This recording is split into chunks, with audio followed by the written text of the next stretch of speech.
السلام علیکم ورحمۃ اللہ. بسم اللہ الرحمن الرحیم. الحمدللہ وحدہ والصلاۃ والسلام علی من لا نبی بعدہ. گفتگو ہماری چل رہی تھی کہ منکرین خدا ان کا عقیدہ کیا ہوتا ہے اور اللہ کو ماننے والوں کا عقیدہ کیا ہوتا ہے. اس کے بارے میں ہمارے جو اسلاف گزرے ہیں، بزرگان دین گزرے ہیں، ان سے کچھ تھوڑے سے واقعات لے لیں.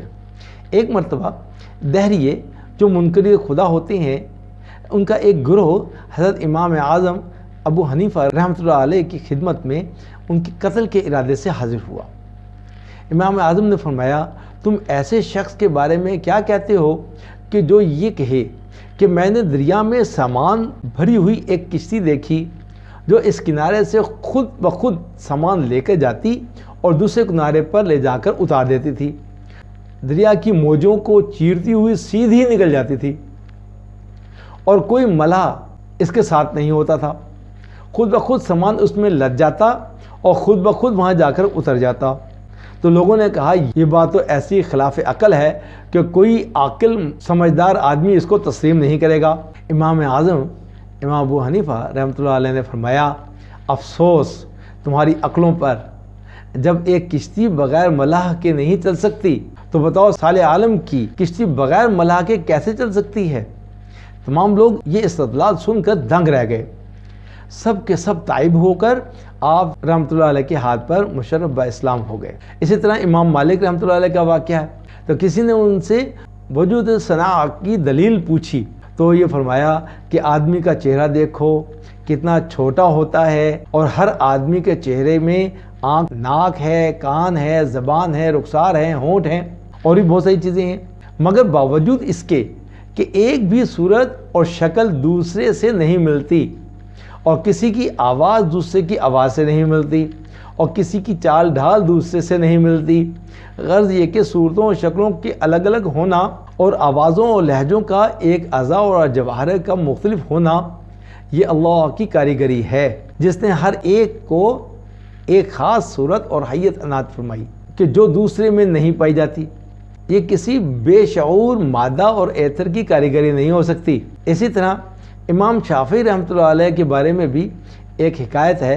امام شافعی رحمۃ اللہ علیہ سے کسی دہریے نے وجود ثانیہ کی دلیل پوچھی تو فرمایا کہ توت کے پتوں کو، جو شہتوت ہوتا ہے، شہتوت کے پتوں کو دیکھو، سب کا رنگ اور مزہ اور بو اور طبیعت اور خاصیت ایک ہے، مگر جب اس پتے کو ابر ریشم کا کیڑا کھاتا ہے تو ریشم نکلتا ہے، جب اس کو شہد کی مکھی کھاتی ہے تو شہد نکلتا ہے، اور جب اس کو کوئی بکری کھاتی ہے تو مینگنیاں بن کے نکلتی ہیں، اور جب اس کو تاتاری ہرن کھاتا ہے تو مشک بن کر نکلتا ہے، حالانکہ شے ایک ہی ہے.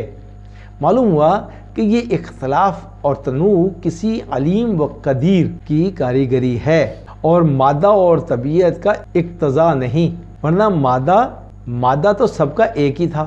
حق تعالی شان و جل جلالہ ایک ہے، کوئی اس کا شریک نہیں، اس لیے کہ شرکت عیب ہے اور اللہ تعالی ہر عیب سے پاک ہے، ہر نامناسب چیز سے پاک ہے. شریک کی ضرورت جب ہوتی ہے جب وہ کافی اور مستقل نہ ہو، اور یہ نقص ہے جو وجوب اور وجود الوحیت کے منافی ہے. اور جب وہ خود کافی اور مستقل ہوگا تو شریک کا وجود عبث اور بیکار ہو جائے گا. جو فضول اور بیکار ہوگا وہ خدا نہیں، وہ اللہ نہیں ہو سکتا، وہ الہ نہیں ہو سکتا.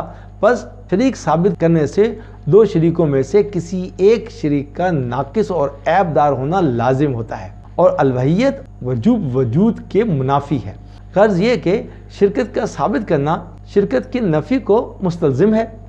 بس ثابت ہوا کہ اللہ جل جلالہ کا شریک محال ہے، اور جب یہ ثابت ہو گیا کہ اللہ کا کوئی شریک نہیں تو اس سے بھی یہ ثابت ہو گیا کہ اللہ سبحانہ وتعالیٰ کے لیے نہ کوئی بیٹا ہو سکتا ہے اور نہ کوئی بیٹی، اس لیے کہ اولاد باپ کی ہم جنس اور ہم نوع ہوتی ہے. اس کے علاوہ اگرچہ باپ سے مغیر ہے مگر انسانیت میں اس کا شریک ہوا. اسی طرح اگر کوئی خدا کا بیٹا ہو تو وہ بھی خدائی میں خدا کا شریک ہوگا، خدا کی طرح کا وہ بھی ایک خدا ہوگا. اس لیے تو حق تعالی شانہ کا کوئی شریک نہیں، وہ احد ہے، ان جیسا کوئی نہیں، ان سے کوئی اولاد نہیں اور وہ کسی کی اولاد نہیں۔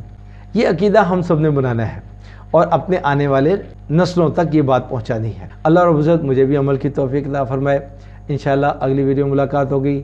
آپ ہمارا بھی خیال رکھیں، ہمارے چینل کا بھی خیال رکھیں، اس کو خوب لوگوں میں شیئر کریں اور حوصلہ افزائی کریں، کمنٹس لکھیں۔